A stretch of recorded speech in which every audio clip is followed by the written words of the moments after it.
Welcome, fellow Stardust. Are you ready for a scare? I see you've come back for more. If you're new here, buckle up, and thank you for joining me today. My name is DeRay, aka Rainbow Fright, lover of all things dark, creepy, and weird. Today's movie review will be on horror Dark Waters. I need to reach the convent tonight. Are you afraid of death? This subscriber request comes from Danny Boy. He's been supporting my channel for a while now, so I'm excited to finally be able to review his film request. When I watched the trailer for this film, I knew immediately that I was going to enjoy it. It is moody, it's haunting, and it's got a little bit of a Lovecraft flair to it. Let's go ahead and jump to the summary real quick, and then I'll give you my thoughts. And as usual, there will be some spoilers. The film takes place on an island convent and starts off with some pretty creepy imagery. There's a sense of abandonment, and then suddenly we see the silhouettes of nuns standing in a row near a cliff holding giant crucifixes. We then cut to the inside of a church that is only lit by hundreds of candles. A young girl brings an amulet to a nun with an otherworldly face on it that looks like the face in the Necronomicon a priest in another room is looking at. The nun rushes to the priest with the amulet, but she's too late. The thunderstorm has caused the room to flood, and the priest is then killed by the very object he looked to for protection. The next day, the nun is pushed off the cliff by an unseen assailant, shattering the amulet to pieces. Afterwards, a few nuns are seen hiding the amulet pieces in sacred boxes around the convent. 20 years later, we're introduced to Elizabeth, who travels to the island after the death of her father, who was donating money to the convent for the past 20 years. On his deathbed, he revealed to her that the island was where she was born, but warned her to never go there. With no memories before the age of 7, this only encourages her to go. When she arrives, she doesn't get the answer she's looking for from Mother Superior, but instead gets a lecture on necessary evils and how prayer alone can't solve the world's problems. Mother Superior tries to convince Elizabeth that their order serves a purpose and offers her access to their library and ceremonies. Defeated, Elizabeth decides to do her own investigation with the aid of a new nun, Sarah, who serves as her guide. She digs through books in the dusty library, explores the catacombs where we get even more creepy imagery, and she discovers an oracle who is being held deep in the catacombs. Through her findings, Elizabeth grows suspicious of Sarah. At this point, she wishes she had listened to her father.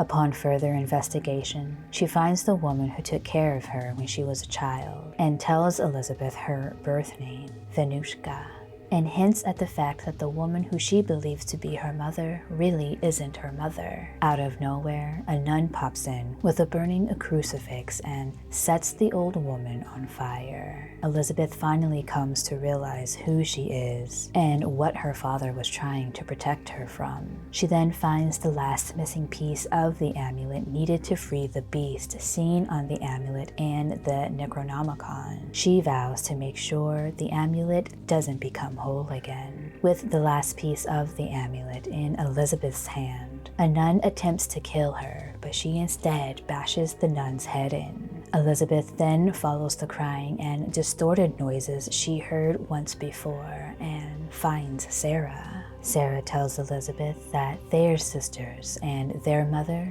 is the beast. She tries to tell her to not go against her instincts like she did when they were 7 years old. She forces her to complete the amulet and repair it using the blood of a sacrificial nun. History repeats itself and Elizabeth doesn't complete the ritual and shatters the amulet, causing the walls of the catacombs to collapse. Elizabeth escapes, while Sarah goes to their mother to be buried in the rubble. At this point, we think Elizabeth has gotten away, but instead, we cut to a shot of her dressed as a nun, blind, and with the last piece of the amulet around her neck. Now there's a lot that I didn't mention. If I had, the summary would have been crazy long.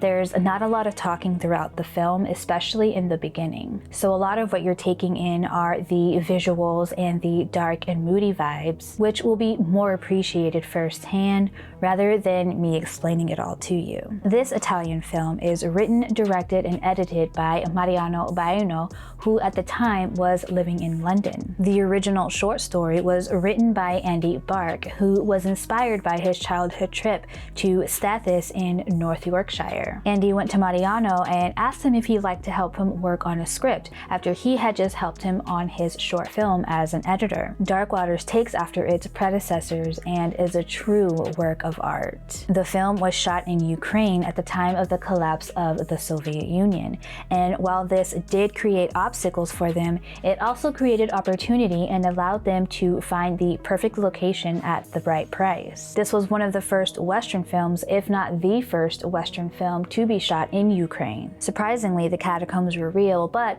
a lot of the sets had to be built on location. For example, for the set where the priest dies at the very beginning, that whole set was built inside of a tank, and there were chutes where the water would come out of. Mariano did such a good job creating an entirely new world, but it does get confusing at times. Because there is so little dialogue, you have to take in all the visuals that are really hard to decipher until later in the movie. It feels like the story doesn't make sense, but it all slowly comes together.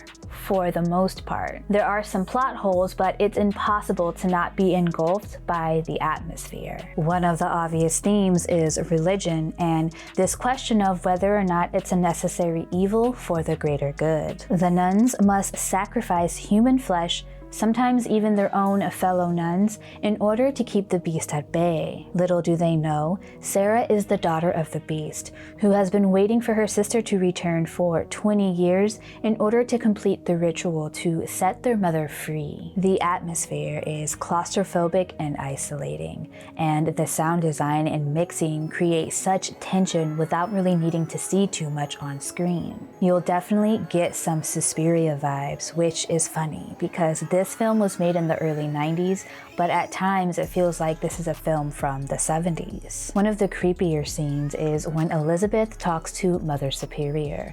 The younger nun is acting as her translator, or rather a medium, and it seems they are doing this through their rosary beads. The young nun holds tight to the crucifix on her rosary around her neck, while Mother Superior rolls the beads much in the way that somebody would when praying with the rosary. And what comes out of Mother Superior's mouth sounds unearthly. When Mother Superior is done talking, it's as if the young nun shuts down like a creepy robot nun. Dark Waters earns 4 rainbow skulls, and I am so happy that old Danny Boy put me on to this film.